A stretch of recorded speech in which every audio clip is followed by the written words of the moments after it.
heel flips are better than kick flips. My evidence, heel flips are more fun.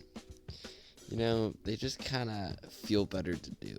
Just the whole pop and flick and landing it, and just I'm more satisfied by landing a heel flip than I am by landing a kick flip. Evidence number 2, they look sexier. The flick of the heel just looks cooler than the flick of the toe.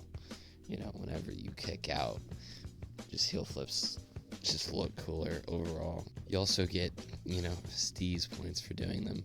They're less basic and more impressive.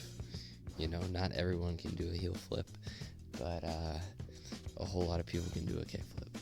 So some people might say, whenever somebody yells do a kick flip, if I learn how to do a heel flip and I can't do a kick flip,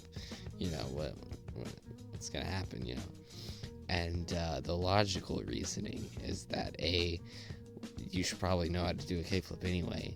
B, that you don't have to do a kickflip when someone yells at you to do a kickflip. I like to yell back, do a backflip, and then proceed to do a kickflip. And probably the biggest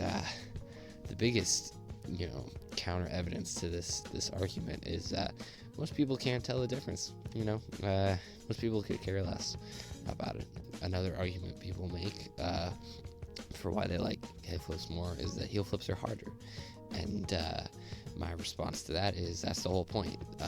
That's why I like heel flips more, because they're kind of more difficult to do, and there's less forgiveness if you screw it up, whereas with a kickflip, your whole body weight could be completely off and you could still land one. Some people are like, but I'm having trouble on my kick flips. What am I supposed to do? Well, I got some tips for you. If you want to work in your heel flips, keep your shoulders back, keep your back straight. It's pretty simple. You should do this for every trick, but especially for the heel flip. Your body weight needs to stay above the board the entire time while you're doing the trick. I know, your heel will like to throw your body forward, or you'll jump in front of the board a lot. You just got to keep your body weight above the board and keep the board underneath you. It's kind of hard to figure out how to do.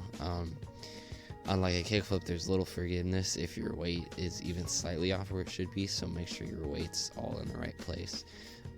With the pop, it's kind of hard to do. It's a little tricky. It's also a little tricky, the flick part. Just flicking up and out, aiming for the concave and bringing it up to get it higher. But just focus on the flick part at first and then focus on doing it out. But you want to make sure to use the side of your heel, not the sole of your heel. It's just like a kick flip. Flip your shoe over and do the back side of it. Think a kick flip, but instead of using your toe, use your heel, and but flick the opposite way for the heel flip. When doing the flick, don't jump in front of the board as the motion of your foot wants you to do. It's okay to bone the flicks at first, but once you're starting to get the rotation down over and over again, work on getting them leveled. This is by dragging up and into the concave and also popping as much as possible. The pop is kind of hard to do, especially while moving. You want to time it off, and it's kind of hard getting the timing right. It's different from the kickflip, the timing, but you'll figure it out as you go. The way to keep your body weight back will sometimes throw off your pop. So trying to keep your body weight back will throw off the pop, and then also trying to flick out and up, will also throw off your body weight. And so just practicing and working on it, and make sure you put a lot into everything, really helps. Overall, heel flips are better than kick flips, so you should learn how to do them. And thank you.